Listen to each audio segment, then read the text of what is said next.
मंडळाचे सन्माननीय अध्यक्ष, कार्यवाह, सर्व पदाधिकारी, विद्यामंदिर शाळेचे आवडते मुख्याध्यापक माननीय श्री देसाई सर, विद्यामंदिर संकुलातील सर्व आदरणीय मुख्याध्यापक, उपस्थित शिक्षक, पालकवर्ग व माझ्या सर्व मित्रमैत्रिणींना माझा नमस्कार. सर्वप्रथम मला इथे माझ्या भावना व्यक्त करण्याची संधी दिली त्याबद्दल मी विद्याप्रसारक मंडळाचे व विद्यामंदिर शाळेचे मनपूर्वक आभार मानते. अज्ञानाचा हा अंधार मिटवला शिक्षणाने, अज्ञानाचा हा अंधार मिटवला शिक्षणाने, संस्कारांची कास धरूनी विद्याप्रसारक मंडळ नेहमीच झळकत असते तेजाने, नेहमीच झळकत असते तेजाने. जेव्हा मी पहिल्यांदा तब्बल 12 वर्षांपूर्वी शाळेत पहिले पाऊल ठेवले होते तेव्हा सर्वात आधी माझे लक्ष वेधून घेतले होते ते 10वीत प्रथम क्रमांकाने उत्तीर्ण होणाऱ्या विद्यार्थ्यांच्या फलकाने.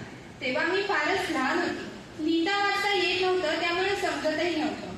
पण जसं जसं समजायला लागलं तसं तसं आठवड्यातून एकदा तरी मी त्या फलकाकडे जायचे आणि तिथली नावं वाचायची. तेव्हापासूनच या फलकावर आपले नाव असावे असे स्वप्न मी पाहिले आणि आज ते स्वप्न सत्यात उतरले. हे स्वप्न साकारताना पाहून आज मला खूप आनंद होत आहे. पण हे यश फक्त माझेच नाही, तर हे यश माझ्या आईबाबांचे, माझ्या शिक्षकांचे, माझ्या शाळेचे देखील आहे. कधी कधी एकच क्षण संपूर्ण प्रवासाची जाणीव करून देतो आणि आजचा हा क्षण अगदी तसाच आहे. आज मी इथे उभी आहे पुस्तकात शिकलेल्या ज्ञानामुळे, पण त्यासोबतच जीवनात मिळवलेल्या शिकवणींमुळे. हा प्रथम क्रमांकाचा मान मिळाल्याचा आनंद तर आहेच, पण त्यापेक्षा ही मोठी भावना आहे ती कृतज्ञतेची. माझ्या या यशामागे माझे मित्रमैत्रिणी, माझ्या चुका दाखवणारे आणि त्यातून शिकण्यासाठी मला नेहमी प्रेरणा देणारे माझे मार्गदर्शक शिक्षक यांचा सिंहाचा वाटा आहे. गुरौ न प्राप्यते यत् ज्ञानत्रापि लभ्यते, गुरुप्रसादात् सर्वं तु प्राप्नोत्येव न संशयः. या संस्कृत उक्तीप्रमाणे या शाळेतील सर्व शिक्षक आहेत, कारण त्यांनी दिलेले ज्ञान जगाच्या पाठीवर कोणीच देऊ शकत नाही. त्याचप्रमाणे जगातील कोणतीही वस्तू आपण सहज प्राप्त करू शकतो फक्त त्यांनी दिलेल्या आशीर्वादामुळे. माझ्या शिक्षकांनी केवळ पुस्तकातील ज्ञान दिले नाही, तर जगणं देखील शिकवलं. कधी चुकलं, कधी चुकीचं उत्तर दिलं तर शिक्षा केली नाही, पाठीवर विश्वासाचा हात ठेवून पुन्हा प्रयत्न करण्याचा सल्ला दिला, सदैव योग्य मार्ग दाखवला. त्यांच्या शिकण्यात गुण तर होतेच, पण त्याहूनही मोठं होतं ते मूल्य.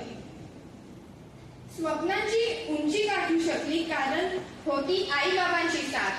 स्वप्नांची उंची गाठू शकली कारण होती आईबाबांची साथ. त्यांच्या आशीर्वादामुळे पुन्हा मी सजली माझी वाट. यशाचं खरं मूळ जर कोणी असेल तर ते तेच आहे. माझ्या जगण्याचं कारण देखील माझे आईबाबाच आहे, माझ्या जगण्याचं कारण देखील माझे आईबाबाच आहे. आतापर्यंत मला मिळालेल्या प्रत्येक यशामागचं मूळ, ज्यांनी मला प्रत्येक वेळी नवीन उंची गाठण्यासाठी प्रेरणा दिली, माझ्या प्रत्येक निर्णयामध्ये खंबीरपणे उभे राहिले, मला इथे आज या जागेवर उभं राहण्यासाठी समर्थ बनवले ते माझे आईबाबा. मला आता पण आठवतं, बसने जाताना टाइम वाया जायचा, त्यामुळे माझे बाबा मला रोज सोडायला यायचे. रात्री उशिरापर्यंत अभ्यास करायची तेव्हा माझी आई सुद्धा माझ्यासोबत जागत असायची, माझं पाठांतर घ्यायची. मार्कांची चिंता न करता आपला 100% देण्याची वृत्ती मी माझ्या आईबाबांपासून शिकले. आमच्या शाळेने देखील आमच्यासाठी अथक परिश्रम घेतले.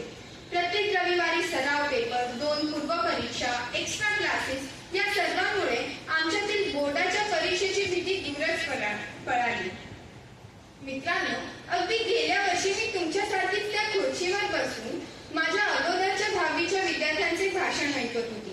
त्या खुर्चीपासून इथपर्यंतचे अंतर जरी कमी असले तरी प्रवास मात्र फार मोठा आहे. थेंबे थेंबे तळे साचे या उक्तीप्रमाणेच दररोज थोडं थोडं करत मी हे यश गाठलं आहे. मला अजून आठवतं, एकदा सराव परीक्षेत मला कमी मार्क मिळाले होते. तेव्हा मला वाटलेलं आता सर्व संपलं. पण अपयश म्हणजे शेवट नसतो, तर ती सुरुवातीचा इशारा असतो. आज मी इथे उभी आहे केवळ हुशारीमुळे नाही, तर संयम, शिस्त आणि सातत्यामुळे. मला माझ्या मित्रांना एवढंच सांगावंसं वाटतं की कृपया मार्कांच्या स्पर्धेत धावू नका, हरवू नका.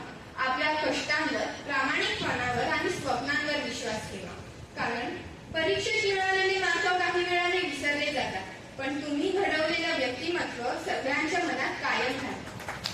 शेवटी प्रत्येक यशाच्या मागे एक कथा असते. माझी कथा अजून पूर्ण झालेली नाही, पण सुरुवात मात्र चांगली झाली आहे. यशाने गर्व नाही, पण जबाबदारी वाढली आहे. माझं पुढचं प्रत्येक पाऊल हे माझ्या शिक्षकांच्या शिकवलेल्या मूल्यांप्रमाणे आणि माझ्या पालकांच्या स्वप्नांप्रमाणे असावं हीच माझी इच्छा. जाता जाता एवढंच म्हणेन, शाळेच्या सावलीत आज यशाचं झाड उगवलं. शाळेच्या सावलीत आज यशाचं झाड उगवलं. सर्व शिक्षकांच्या कष्टाचं फळ त्याला फुललं. पण ही तर आहे फक्त एक सुरुवात. कारण विद्यामंदिर शाळेची पोरं आम्ही आमच्या शाळेची कीर्ती पसरवण्यासाठी